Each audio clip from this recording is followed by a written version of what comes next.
So, what are we going to do here as we come into our final hours together? There are a lot of things we could do. My goal, obviously, is to always have you leave with the strongest amount of your emotion geared in your body, because that's what's going to get you to go follow through. At the same time, I look at this program, and no matter how much we pour into it, no matter how much we put you in overwhelm, as you can only imagine, there's so many things that I know are available and needed for your businesses that aren't here. So trying to figure out, what do we put in here strategically? And so I'd like to roll the dice on something that may not be as emotionally exciting, but probably more valuable. And that is a planning process. And so you might have to, for this last part, really manage your own state a little bit. But I'd like to introduce you to what I call RPM, the rapid planning method. And RPM is an experience that when you master the thinking of RPM, you don't have to use the system itself even. You don't have to use a particular, mechanical system in terms of how you do this on your computer or calculator or on paper or whatever. But if you take on this thinking system, your entire planning process will transform, and so will you emotionally. And most people in life, when they're trying to plan something, when they're trying to put something together, like plan their day, we all learned yesterday that what controls our focus controls our life. Whatever we focus on, we feel, even if it's not true. Do you agree with me on this, yes or no? And everything's trying to get our focus all the time, right? Advertising's trying to get our focus, your phone's ringing, in your pocket it's buzzing, and that buzz is either your phone, or it's an email, or it's a text. There's this constant something trying to get control of our focus. But what you focus on determines your destiny in your life. So if you don't take control of it, somebody else will. And so the challenge is, even when we try to take control of our own focus, even we try and attempt to do this, usually there's so much distraction that it becomes very difficult to do it. And even if you did it in the traditional way, and you were going to go out tomorrow, and you're going to plan your day, or you're going to plan your week, you're going to go home. In order to plan it, you're going to have to come up with some answers for the week. And the question you're going to ask, if you don't know RPM, is what? What do I need to? Say it nice and loud. What do I need to? And that's a good question. It's much better than, why do I have to do this? It's much better than, what the hell do I do? A few modifiers around that language and you'll feel very different, won't you? So when you ask, what should I do? The answer you're going to get is usually based on whatever is most pressing on you at that moment. And what tends to press us is either something painful, right? Right now I got to do this, because if I don't do this, something's going to happen. Or something that we want, something pleasurable. Is that true? Or it could be our own sense of vision. But that's usually the last thing that we focus on. How many agree with me on this? Say aye. So let's say, for example, someone keeps coming to you and goes, I need this, and I need this, and I need this. And they do that in the form of your text. They do that in the form of a phone call. They do that in the form of an email. They do that in the form of walking up to you and go, hey, Tony, can I ask you a question? And right in that moment, they're coming to you and they're asking for the most valuable thing you have in life, your focus. Because out of your focus, you're going to put your attention, your energy, your intellect, your emotion, your thoughts, your lifeblood. And the way you invest focus is the way you invest thought, feeling, emotion, and life. And wherever you spend that focus is going to determine what you end up with in this life and what you're able to give in this life. So focus, bless you, is the single most important component you got to learn to take control of. And most of us are not very good at this. Primarily because the culture has conditioned us to respond to what we need to do. And when you're coming up here, Dr. Ruth here in front of me, and she goes, Tony, what I need to do right now is being dictated by the environment, not necessarily by what is most important for me or my mission or my direction or my life. Now in a seminar, it's appropriate most of the time because this is what I'm here to do. But even in seminars, sometimes I have to say, can I get back to you in a moment? Because I have to do this because I'm also running this damn thing. I'm not just on stage, right? So the combination makes me have to look at it. And there's an army of people back here running it, and I got to help them, or they got to help me, and a lot of moving parts. So sometimes I got to stop and not let you take my focus, even though I'd like to give it to you. But if I were to ask, what do I need to do? I'm going to get a certain quality of answer. Let me give you an example of what I mean. True story. President, I won't go any deeper than what I can reveal without being disrespectful in any way, shape, or form. I would never do that. But it's a known fact because it got out in the newspapers. There was a stage when President Clinton called me. And when he called me, he literally called me up and said, and I'd known him for a little while and worked with him prior, but he called me up and said, they're going to impeach me in the morning. What should I do? And I kid about it today. I said to him, well, could you have called me sooner? But what truthfully I said after that was, I can give you my answer to that question, but I don't know if that's really the question you want to answer. Because the answer, what you should do, requires a different question to be asked first, which is what's most important to you?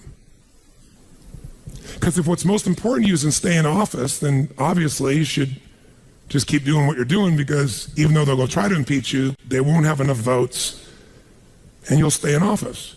But if your outcome, what do you want? What's your outcome? What's the result you're after?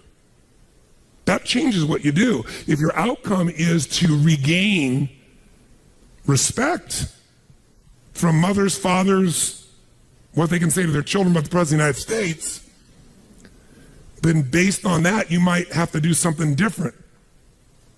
And I said, it's easy for me to say, because I'm not in your position, and I'm not facing an inquiry in the legal side. And he said, yeah. And I said, but you're also a lawyer. Now, you certainly know the law. And I said, you know what you can say. He goes, yeah, well, you don't have somebody coming at you, stars coming after me. He's trying to do this, trying to do that. I said, I know that. So I'm not telling you what to do. You're just asking me what to do. I won't tell you that. First, you got to tell me, what do you want? If you don't know your outcome, if you don't know the real result you're over and you answer what to do, you may even get what you want. You may do that, get the result, but it's not the result you really wanted. That's, again, the difference between strategy and tactics, isn't it? Which is one of the single most important lessons I hope we got across to you this week. So you got to learn to ask a different question than what to do, because how many of you found out that it doesn't matter what the day in your life is? If you really write down everything you got to do, there's no way in hell you could do it all. How many agree with me on this? Raise your hand and say aye. So most of you start out in the old days with a little time management book and you used to write down all your to-dos, right? How many used to have one of these? Right? You write down all your to-dos, and then in the early days, you actually put like A, B, C priority maybe in the very beginning. Anybody get that anal to be able to do that? Separate them out so you focus on the priorities, and then maybe even plan when you were going to do them in your day. And that lasted about how long? You still carried that book around with you in those days when it was on paper, remember that? But what it was your address book in those days, because you didn't have an iPhone, right? It was your calendar and your address book and a few crappy things you wrote down, but you never sat down and wrote the whole list out because you knew you weren't going to do it all, and it just felt like hell every day to rewrite it all. Who can relate with what I'm saying as being true? Say aye.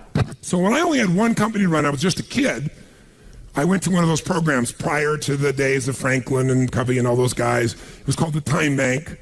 And we had this 3-ring binder like this. It was so cool, and it had its tabs and had my calendar in the front so I could schedule things, and have these daily little tabs. I could plan out the day and write my to-do lists.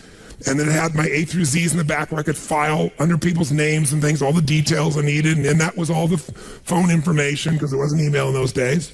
And you carried around this little mini suitcase with these big rings, and it worked really cool. It was great. But I learned once I had 2 companies, and then 3, and then 4, then 5, there was no way. My to-do list got bigger and bigger and never got to be done.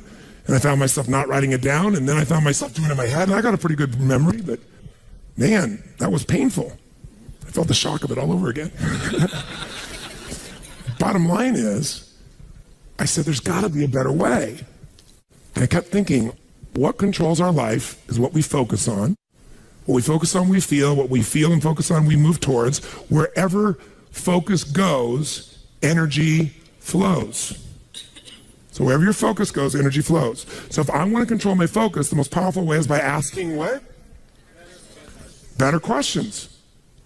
So I need to come up with a better question, because what to do is a painful question. And it's a stupid question very often. When you're starving hungry on the first day, what to do is obvious. Go get some food. But some of you, in spite of the hunger, and those who've never been to a program in my mind, the pissed offness with Tony Robbins that he would go so long, People went back, they go, but this is not right. And so they said, then go get some food. They go, no, but I don't want to miss it. Now, our fault for not communicating in advance, but the point of the matter is most of you decided what to do based on a larger outcome than the urgency of current pain. You decided, no, what's most important is to get this material, even if it's a little painful in the short term. I can eat a little bit. I'm hungry, but I can survive. I am not in Africa. This is not the last meal that I've had for 6 weeks.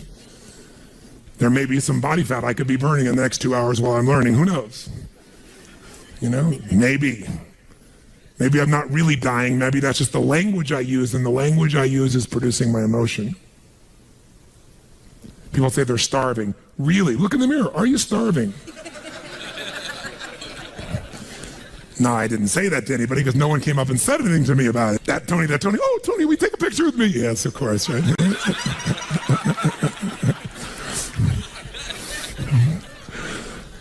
My point is this. Where focus goes, energy flows. You must control your focus. You do it with questions. If you ask the same questions as everyone else, you end up with the same answers. So, how did Bill Gates change his economic world? He was a software designer who didn't say, how do I make better software? He asked, and caught everyone else to ask, how do we become the intelligence that controls all computers worldwide? How do we become the intelligence that controls all computers worldwide? Now, when that's your outcome, do you end up with a different to-do list than if your outcome is to build the best software, yes or no? Yes. That's why he's one of the richest men on earth. Change your question, change your life. When it comes to planning your life, I want to get you to learn to ask 3 questions now. And the first one is not, what am I going to do? And how many understand why now? Say I. The question you want to ask yourself is, what do I want? What's my outcome? What's my result? The word RPM, the first one is to get you focused on the target. The target is not the activity. The activity can change. It's what's the result I'm after. If you know exactly what it is you really want, what you desire, what you're really after, clarity is power. The more clear you are and specifically what you want, the faster your brain can get you there. But if you're generally saying things like, what do I want? Well, you know, I want more money. Fine, here's $1, get out of here. Did you achieve the outcome? Yeah, when you're that general, you think you're not getting your goal, you are. The way you language your goal, the way you think about it, you're receiving it. I want to feel a bit better. I want to lose some weight. Fine, you lost a pound, you're done. Because your brain's like a servo mechanism and a bomb and a missile. In the old days, you shoot a missile and the target was going, and if you missed the trajectory, you missed it. Today, what happens when the missile's not on course? What happens? It locks on the heat signature. What does it do? It moves and follows it. That's the way your brain is if it knows the outcome, if it knows the result. So RPM starts with, I got to know the result. This is a results planning system. The rapid planning method, but you can think of it as a results planning system. I need to know the result I'm after before I ever ask myself what to do. That takes more time, but it's worth it. Now, for time's sake, I'm not going to do this with you right now, but I'll tell you what I do when I've taught this to people and I've got a full weekend to do this in. Just to give you a picture. If I asked you right now to write out your name, your full name. Now, some of you abbreviate your signature, but write out your full name in cursive. Go and do that one time. Write out your full name in cursive. I can't even use the word cursive. Is that really the word people still use? It means in handwriting, I guess, but in cursive. Just write it out full name, because you can do this later on. Full name. If you normally abbreviate, don't do that. You have to write out the full name. Now, if I had you get with a partner, and you can try this later if you want. I'm just going to tell you because I don't want to take the time because we have such limited time today. And I have your partner say to you with a stopwatch here, okay, ready? And I go, go. And you write it out. And you tell me when you're done. I go, stop. And I write down how long that was. So let's say you wrote out your signature and it took 5 seconds. And I say, ready? Write it out. Ready? Go. You tell me when you're done. Stop. And I write down 5 seconds. I have to do that 10 times. You'll find in the beginning, you'll be, let's say, 6 seconds. I'm making it up. Everybody's signature is different. And you probably might get down to as little as 5 seconds. If you have like an iPhone, you could do it as a digital stopwatch. You could see the milliseconds. Then I say to you, I want you guys to write every other letter in cursive. In other words, you're going to write half as many letters. How long do you think it would take to do it? Half as much time? Most of you will take twice as much time in the beginning, and then eventually, what's interesting is, if I do it 10 times, and the last 2 or 3, and this makes no logical sense, and again, I don't want to take the time to have all of you do this 10 times, 10 times, 10 times, but you can go do it on your own, I'll just tell you the result. In most cases, even though you're doing half as many letters, you cut it by 2/3 of the time. There's something happens when you break an old pattern and you do it fresh. Your brain over the years has learned ways to move more rapidly since when you did your original signature, and you'll do it in 1/3 the amount of time. It'll take twice as much at first, and then it'll cost you 1/3 amount of time. Now let me tell you why I'm telling you this. The system I'm calling the rapid planning method, by the time I show it to you, you're gonna go, this takes more time than just making my to-do list. When will it take more time? When? Initially. But once you get it in your nervous system, it'll take you less time because your brain will be thinking in outcomes and not activities. And when you think in terms of outcomes and not activities, pretty soon some of the activities in your list you don't even need to do to get the outcome. You find a better way to get the outcome quicker. Now, how do you do that? Yes, 3 questions. Question 1, what is my result? What is my outcome? What is it I really, truly want from this? If you're going back next week, and you say this next week, what are the most important what? Outcomes for me to get this week in my business? And you just write those outcomes out, not your action items, the outcomes. If you do that and nothing else, you'll be ahead of the game. And if you just keep looking at those outcomes every day, how am I doing on that outcome? Your brain will come up with ways to get to that outcome. I promise you. Focus on outcomes, not on activities.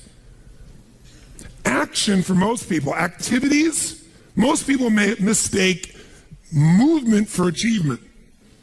They mistake action items and to-dos for achievement. We're after the achievement. Are you with me on this? Yes or no?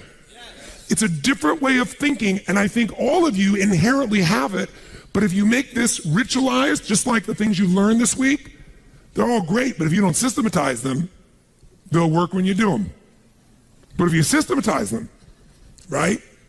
And you see like Mr. Hallman here, where he goes in and just does it and makes sure it's being done again, or what you've seen Chet do, or what I do. You just do it over and over again, you don't miss it. Now the results are geometric. So I want to get you to systematize the thinking, whether you do it visually the way I'm going to show you or not.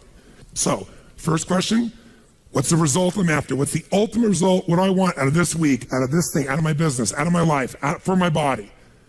And you want to be as what as possible when you describe that outcome, that result. As what? As clear and specific as possible. Generalities will confuse you. So it might take you longer than just writing down call so-and-so to think, if I'm calling my son, I'm going to call Jarek, or I'm going to call my brother.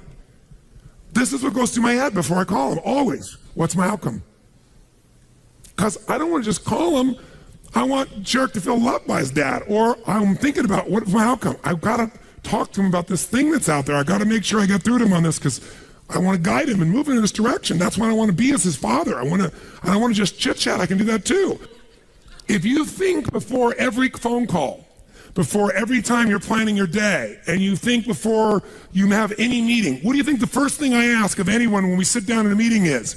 Okay, what are your outcomes? What are the outcomes for this meeting? First thing I want to know, because if I know the outcomes, guess what? A lot of meetings, they're done pretty quick. Because if I know the outcome, you don't have to go through all the activities to sell me on it. Just, that's your outcome? How do you want to do it? Sounds good to me. Rock. That's how you make a meeting productive. I know a meeting's productive not by the hours or time. Sometimes it takes longer to the outcome than you want, but I'm going to get the outcome. That's, by the way, what you see with me on stage. That's why my times vary. It's based on an outcome. I'm going to get that outcome. I don't give a damn whether it's the right time or not. I want to do it in that time, but I must deliver the outcome. How many get that?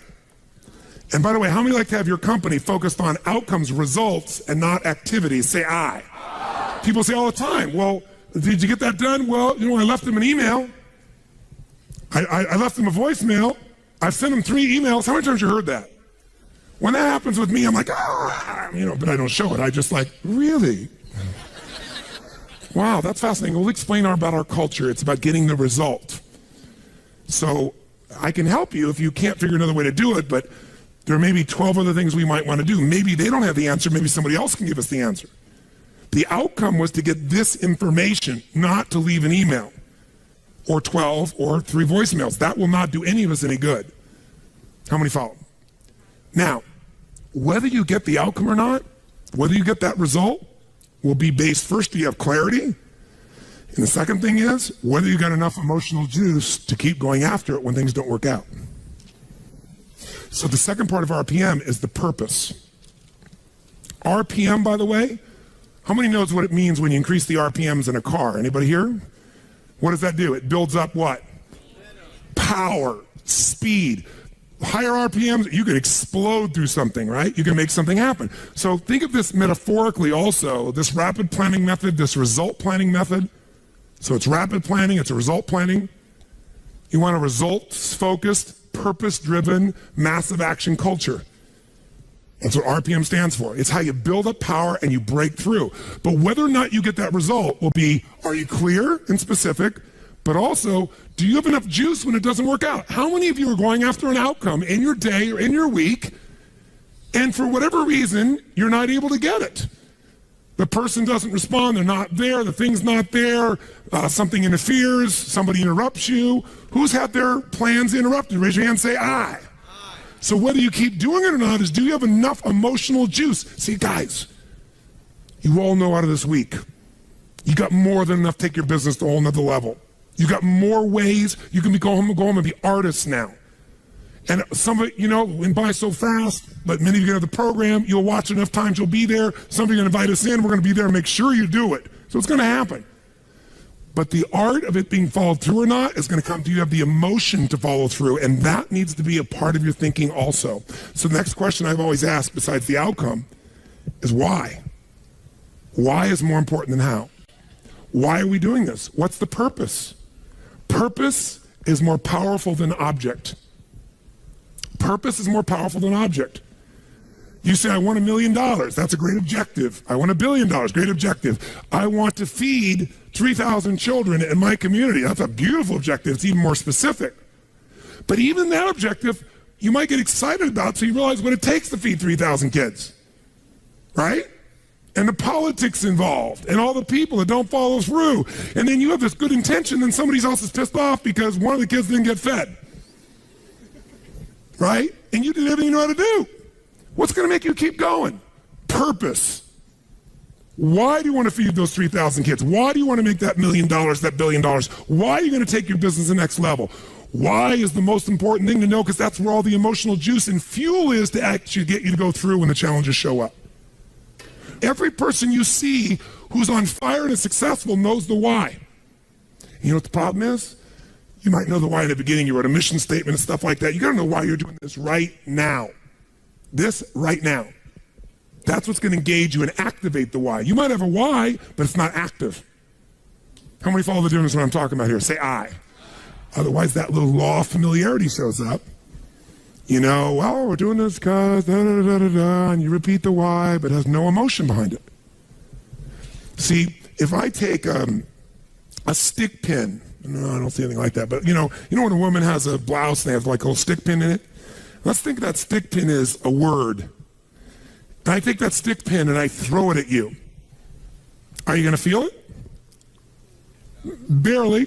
But if I take that little stick pin called a word and I wire it to the back of a giant iron bar called emotion, now I can take that stick pin and put that thing right through your heart. That's the power of why.